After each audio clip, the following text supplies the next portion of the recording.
The Associated Press is projecting Eric Adams as the winner of the Democratic primary in New York City's mayoral race.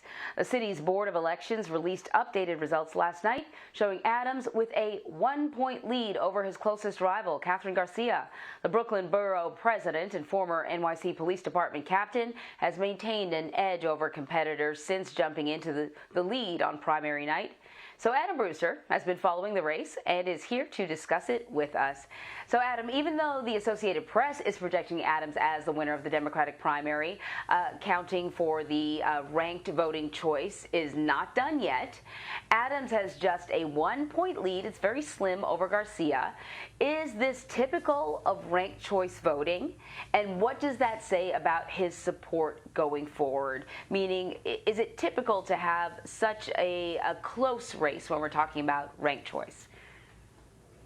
It's certainly common, Anne-Marie, to see a race narrow over time. If you recall, a few weeks ago on primary night, we got a taste of the first choice for voters who voted in person. And at that point, Adams had about a 10-point lead over Kathryn Garcia and Maya Wiley, who was eliminated in the second to last round of this ranked choice tabulation. And then we saw that gap sort of narrow, right? As lower tier candidates were eliminated and as people's second and third place votes came into play, we saw Kathryn Garcia continue to close the gap with Eric Adams, but he has just built enough of a lead with those first choice votes that she has not yet been able, was not able to overcome it. And that is something that we typically see. It is common in ranked choice elections for that lead to narrow, but also it is very common for the candidate who wins the most first choice votes to eventually go on to win the race. That is something that we saw in this election. That's something that we saw in other races in New York City this year. In nearly every primary, the candidate who was leading with first choice votes went on to win their primary. So that is something that we went on to see. And because of this ranked choice system, it was a chance for Adams to get, above the 50% mark. In the old primary system that New York ran, you just had to get above the 40% mark. So this is a chance for the winning candidate to build a sort of bigger coalition and say, this is what a majority of Democratic voters in New York wanted, not just a plurality of voters. Okay, so here's the thing. The New York City Board of Elections says that there are actually still hundreds of ballots that are eligible to be cured. The final deadline for the ballots to be cured is July 14th. After that, the board will proceed with certifying the results. Can you explain what that means and just how that may impact the results?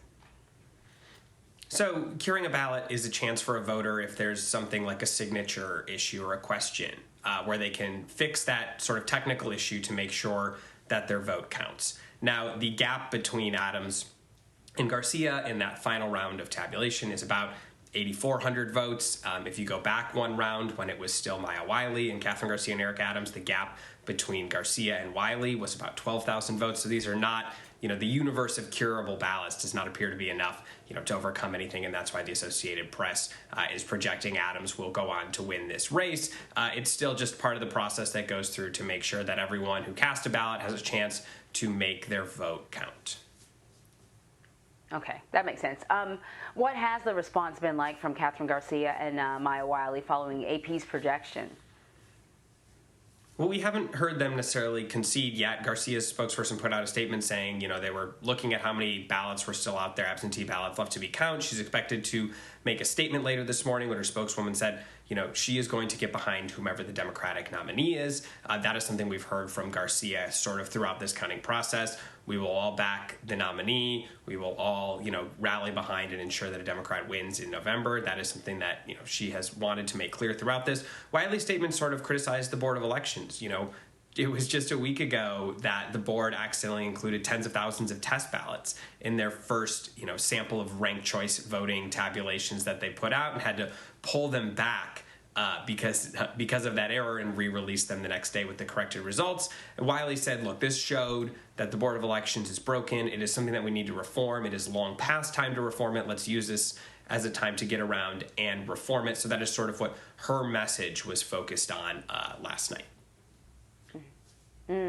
So Adams' projected victory came on the same day that New York Governor Andrew Cuomo declared a disaster emergency because of the spike in gun violence in a number of cities throughout New York State. Adams has made crime the central issue of his candidacy, and he opposes calls to defund the police. How could that impact his campaign going into the November election?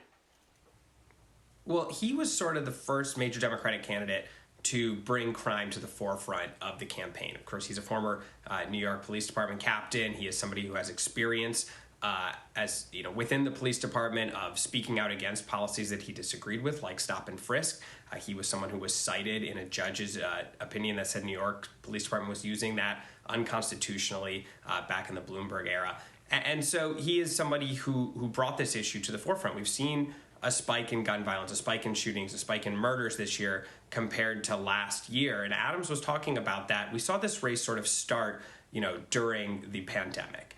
And that was the big issue. How would New York handle the pandemic? How would New York recover from the pandemic?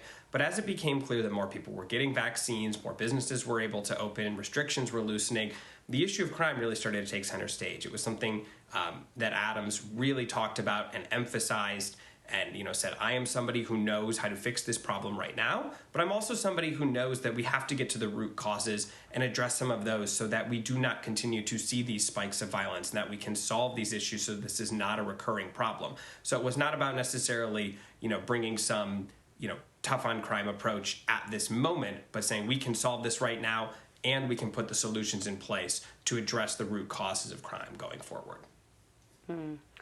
So assuming that Adams is in fact the Democratic nominee, he'll be facing off against Republican nominee Curtis Sliwa in November. I presume both of them are going to have crime as part of their leading plea to voters. The Republican candidate certainly has a tough on crime sort of stance as well. What are the chances, or what sort of competition is this shaping up to be? We sort of make the assumption that whoever's the Democratic nominee is likely to be the mayor of New York City, but hey, things happen. And so what are we looking at when we look ahead to November?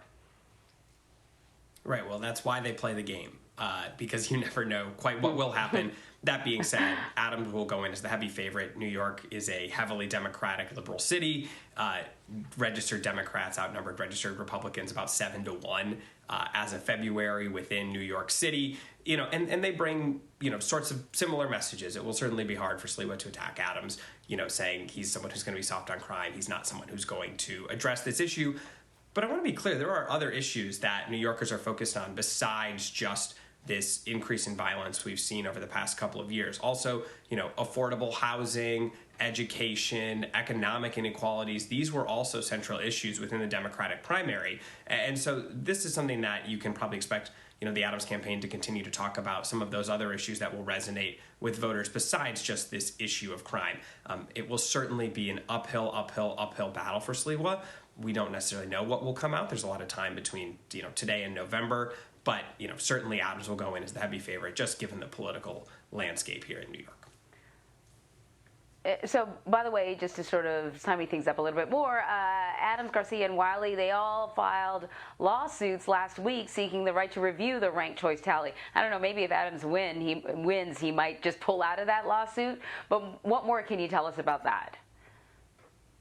That was sort of it's a protective measure. The deadline for campaigns to file lawsuits, to have the chance to challenge any sort of results and ask for recounts and review ballots, was last Friday. So it is not uncommon to see campaigns in New York do that sort of as a protective measure to protect their interests and be able to step in case those ballots need to be reviewed. So that is something that we see commonly. And, it is worth mentioning too in all of this, if Adams does go on to win in November, he will be New York's second black mayor.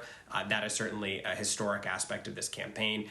As he declared victory last night, he touted the diverse historic coalition that his campaign built across New York City.